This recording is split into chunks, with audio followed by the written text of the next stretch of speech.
Assalamualaikum warahmatullahi wabarakatuh.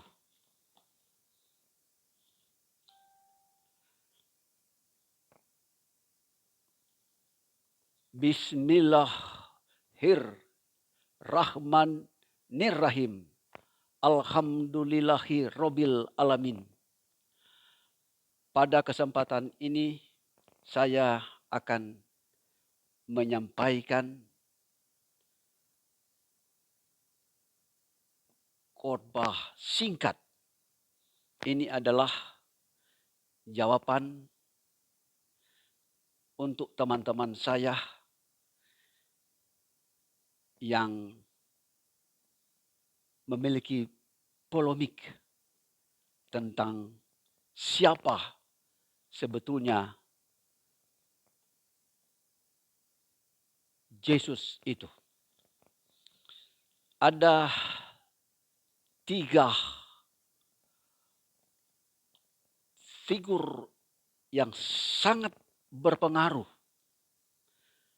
menyatakan bahwa Yesus itu adalah utusan, bukan Tuhan.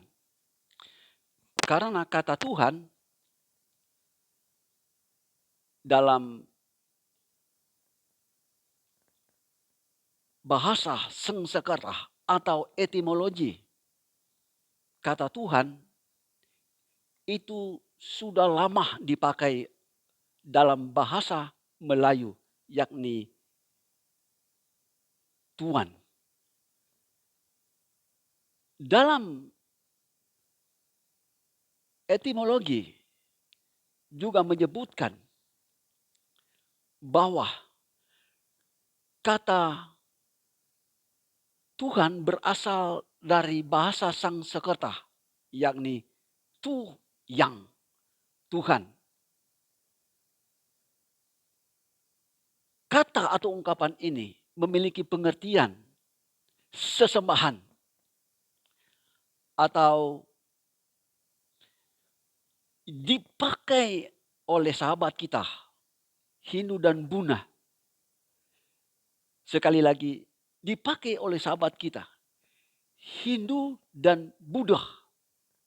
Mereka mengakui bahwa kata Tuhan ini adalah sesembahan yang tinggal di surga.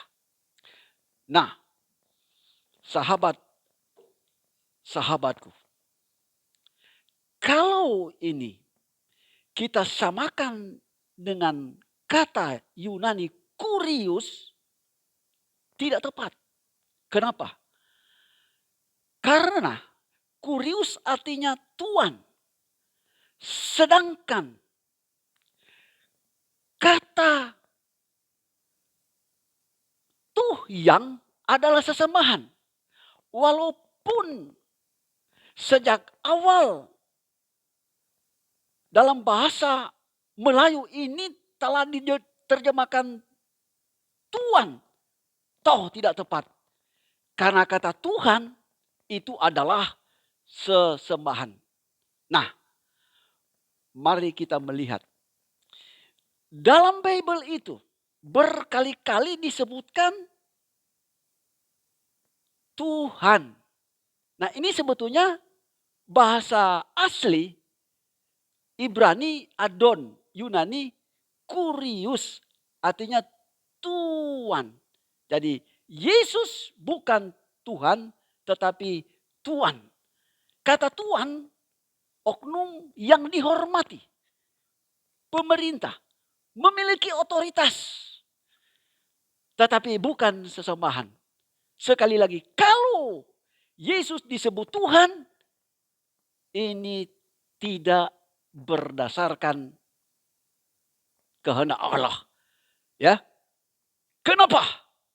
Karena hanya satu Allah, sesembahan umat manusia. Justru saya lebih suka terjemahan saksi Yehova. Kata Tuhan ditulis Tuhan. Dan ada Alkitab dahulu kala bukan Tuhan tetapi Tuhan. Hingga jadi Tuhan Yesus, bukan Tuhan Yesus. Mari kita melihat bukti dalam Alkitab. Yang pertama, Allah sendiri menerangkan bahwa tidak ada Allah selain Dia. Yesaya pasal 43 ayatnya yang ke-10. Kamu ini saksi-saksiku, demikian firman Tuhan, dan hambaku yang kutelah pilih, supaya kamu tahu dan percaya kepadaku. Dan mengerti bahwa aku tetap Dia. Sebelum aku tidak ada Allah dibentuk. Sekali lagi, aku tetap Dia. Sebelum aku tidak ada Allah dibentuk. Dan sesudah aku tidak akan ada lagi. Dengan jelas, sebelum aku tidak ada Allah yang dibentuk. Dan sesudah aku tidak akan ada lagi. Kalau ada Allah lain, ini penyimpangan. Kalau ada Tuhan lain, ini kesalahan besar. Kalau seorang nabi yang menyembah Allah disebut Allah, disebut Tuhan, ini telah menolak Allah itu sendiri. Benar, Yesus oknum yang diberkahi oleh Allah, yang diberikan oleh Allah firman-Nya. Sehingga Yesus bernubuat, Yesus menyampaikan kehendak Allah. Sebelum Abraham ada, aku telah ada. Dan dia ungkapkan, aku lah yang awal dan yang akhir. Yang berbicara itu adalah Roh Allah yang Allah taruh dalam Roh Yesus. Sehingga Yesus memiliki nubuat perkataan Allah yang ada dalam pikiran Yesus itu sendiri. Ya, apakah dalam bentuk wahyu atau seperti Yeskiel mendengar suara Allah langsung lalu dia sampaikan. Itulah kekuasaan Allah di dalam Yesus yang adalah Tuhan bukan Tuhan. Nah, kita lihat yang kedua. Siapa yang menerangkan bahwa Yesus adalah utusan bukan Tuhan? Kalau pertama Allah sendiri. Lalu yang kedua Yesus sendiri menjelaskan kepada umat manusia bahwa Dia adalah utusan. Yohanes 17 ayat 3. Ini perkataan Yesus sendiri. Dengarkan baik-baik.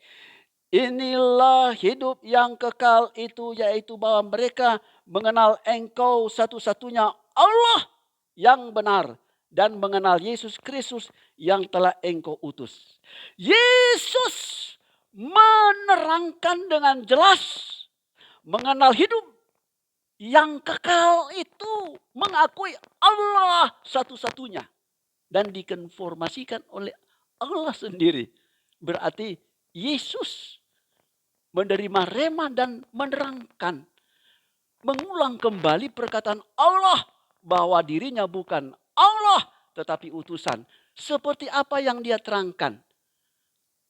Aku Yesus adalah utusan. Ada dua hal. Yang mengutus adalah Allah Subhanahu wa taala. Dan Yesus adalah utusan. Kenapa saya katakan Allah Subhanahu wa taala? Ini artinya Allah yang maha mulia dan maha tinggi. Itu juga di dalam Bible, dalam Perjanjian Lama. Ya, Yesus adalah utusan yang menyembah Allah yang maha mulia dan yang maha tinggi itu. Nah, orang-orang yang mempercayai Sang Pencipta Allah Satu-satunya harus mengikuti Yesus. Menerangkan hanya Dia yang disembah. Berarti Yesus menyampaikan dia bukan disembah. Ya. Tapi saya melihat umumnya ada mengajarkan kepada anak-anak muda dari kecil. Ikutilah doa saya. Ya Yesus, tolong kami. Ya Yesus, berkatilah mama papa kami. Sejak kecil sudah dibina hal itu. Menyembah Yesus. Ya, menjadikan Yesus Tuhan, menjadikan Yesus Allah. Ini menentang Sang Pencipta. Bukankah kitab Taurat hukum pertama, jangan ada padamu Allah lain. Dalam bentuk apapun. Apakah dalam bentuk manusia atau benda, dilarang oleh Allah. Ya. Ulangan 6 ayat 4 diterangkan kepada Israel agar Israel mendengar bahwa ingatlah Tuhanmu adalah Esa. Diteguhkan kembali oleh Rasul Paulus, satu iman, satu Tuhan, satu baptisan. Siapa yang bantah? Orang membantah adalah orang bodoh. Nah, mari kita melihat. Kalau dalam perjanjian lama, Allah menerangkan bahwa dia adalah satu-satunya. Dan perjanjian baru yang kedua, Yesus menerangkan dia bukan Tuhan tetapi utusan. Dan yang ketiga, mewakili umat Allah di muka bumi ini. Yakni Rasul Petrus. Matius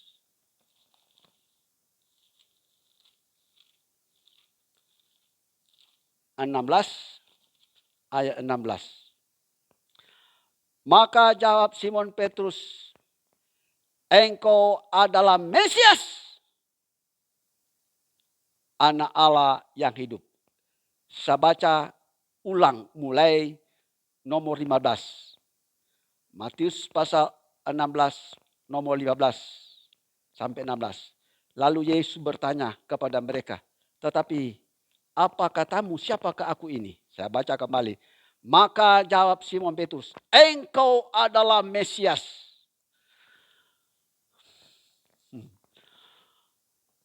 Ada penekanan. Rasul Petrus, rasul yang dipakai oleh Allah itu.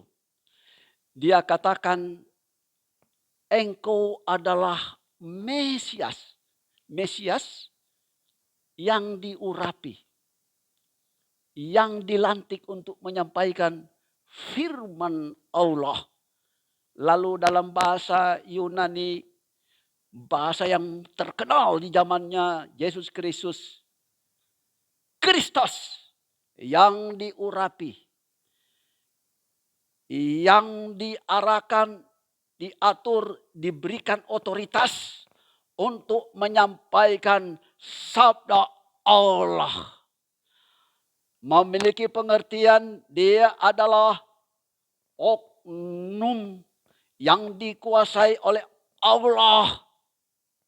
Sehingga dia diizinkan oleh Allah bernubuat. Ada beberapa nubuat yang artinya kalimat Allah, pikiran Allah ditaruh pada pikiran Yesus. Lalu Yesus sendiri menyampaikan sabda itu. Apakah lewat pendengaran rohani yang disampaikan oleh Allah kepada Yesus, lalu disambung oleh Yesus, dia sampaikan kepada umatnya. Itulah pekerjaan Mesias. Seperti dalam Bible disebutkan, sebelum Abraham ada, aku telah ada. Dan aku yang awal dan yang akhir.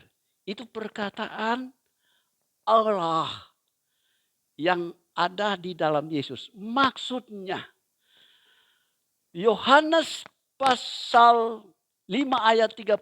Aku tidak bisa berbuat apa-apa. Apa yang aku sampaikan berasal dari Allah. Termasuk perkataan yang saya telah sebutkan tadi. Sebelum Abraham ada, aku telah ada. Yang berbicara itu adalah suara Allah dalam bentuk firman Allah dalam Yesus itu sendiri. Ada banyak sahabat-sahabat mengatakan, wah, Yesus berbicara. Aku yang awal dan yang akhir. Berarti dia adalah Tuhan. Wah, ini pemahaman yang keliru. Dengar. Allah satu-satunya sang pencipta. Termasuk Yesus adalah ciptaan. Dalam kitab Wahyu juga disebutkan. Dia adalah Amin. Firman adalah ciptaan Allah. Ya. Sebaiknya saya baca supaya kita lebih menyimak. Wahyu pasal 3 ayat 14. Dan tuliskanlah kepada malaikat jemaat di Laodikia. Inilah firman dari Amin, saksi yang setia dan yang benar. Permulaan dari ciptaan Allah. Ya, permulaan dari ciptaan Allah. Mula-mula diciptakan oleh Allah adalah firman. Nah, mari kita melihat. Ada dua hal kata yang diciptakan. Pertama, benda. Dunia ini adalah benda seisinya. Jadilah, maka jadilah. Lalu pada saat Allah berpikir, lalu ada ide. Itu juga adalah ciptaan Allah. Dalam abstrak yang tidak kelihatan. Inilah Allah kita yang sangat luar biasa. Dan ide dan pikiran Allah itu dia taruh kepada malaikat. Dan malaikat sampaikan kepada umatnya. Sehingga Musa juga mendengar berita sabda dari malaikat Tuhan. Bahkan juga Musa menerima sabda dan Torah. Dan ini firman ditaruh kepada Musa. Bukan firman menjadi Musa, menjadi manusia. Tidak. Demikian juga para nabi-nabi sebelum dan sesudah Musa. Orang-orang penting menerima wahyu dari Allah. Nah, Anda perhatikan. Yohanes 1. Yohanes 1 ayat 1.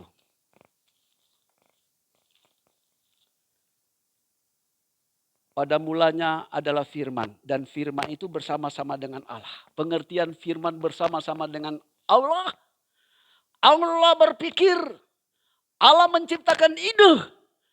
Dan Allah merencanakan hal yang terbaik. Itu firman dari Allah bersama-sama dengan Allah. Lalu.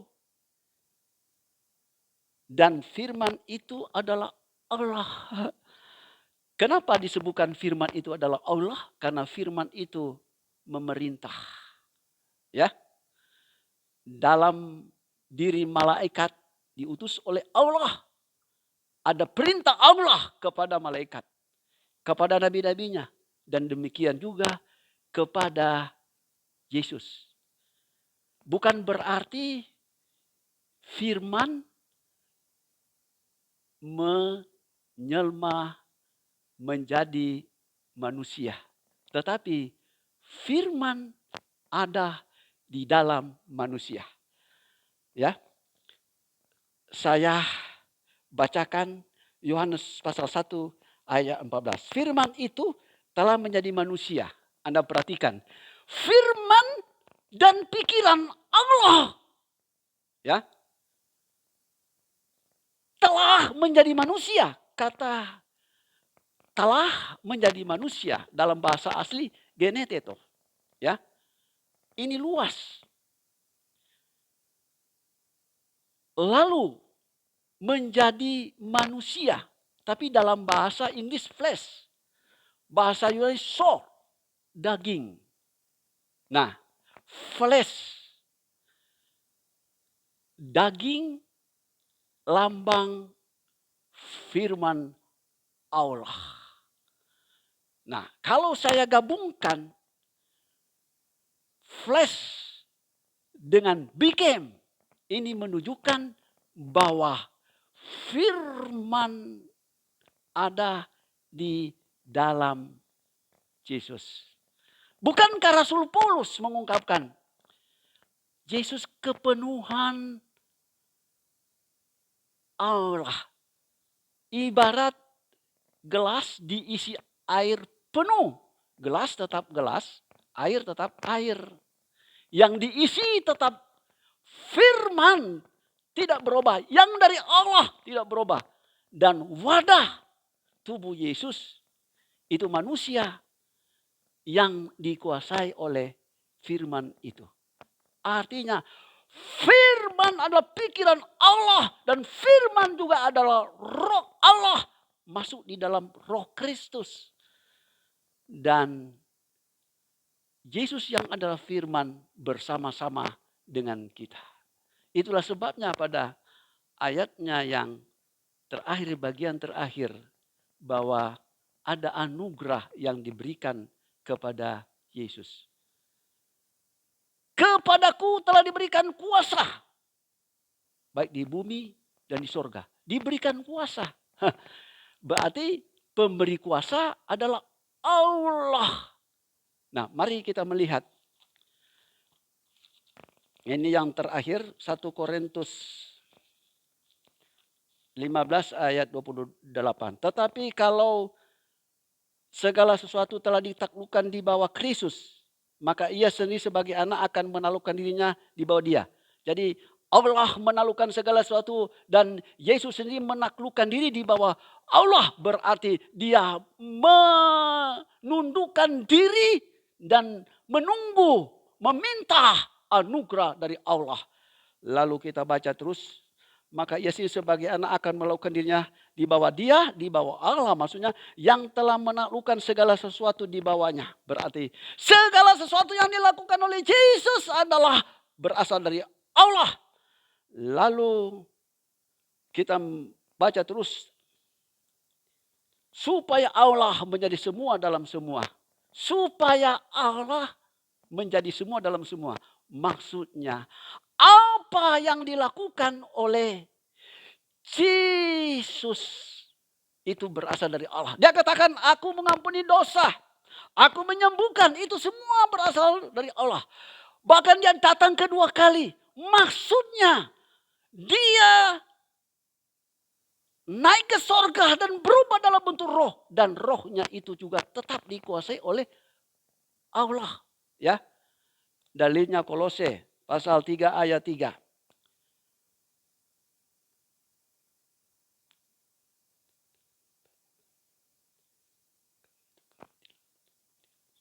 Karena itu matikanlah dalam dirimu segala sesuatu yang duniawi, yaitu percabulan dan kenajisan, bahwa nafsu-nafsu jahat dan juga keresahan yang sama dengan penyembahan. Ya, saya baca dalam ayatnya yang ketiga saja.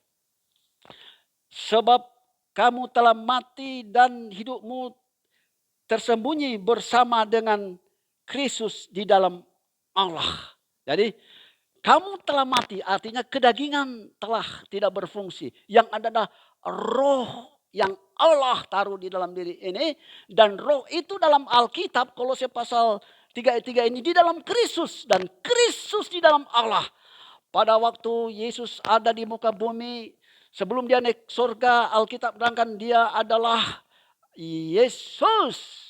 Lalu sesudah dia naik ke surga masih disebut Yesus, tetapi pencipta atau orang-orang yang digerakkan oleh Allah menciptakan buku seperti Rasul Paulus menerima firman Allah, dia menerangkan bahwa Yesus itu adalah Kristus, artinya yang diurapi. Dalam bentuk pengurapan sebagai Kristus yang akan datang, dia tetap dikuasai oleh Roh Allah.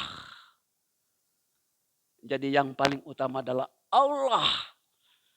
Di bumi ini tidak ada nama lain yang olehnya selamat. Artinya hanya Yesus. Tetapi dalam kitab Timotius disebutkan Allah sebagai juru selamat manusia. Dalam kitab Lukas, Allah sebagai juru selamat manusia. Maksudnya Yesus adalah firman. Ketika firman itu disampaikan, ada penyelamatan, ada keterangan jalan yang benar sehingga manusia berada pada jalan keselamatan. Dan yang menggerakkan firman Allah itu adalah Allah sendiri. Artinya Yesus tidak bisa berbuat apa-apa tanpa Allah. Yesus tidak bisa menyelamatkan tanpa seizin Allah dan tanpa gerakan Allah. Samalah Allah, jangan yang lain. Wassalam warahmatullahi wabarakatuh.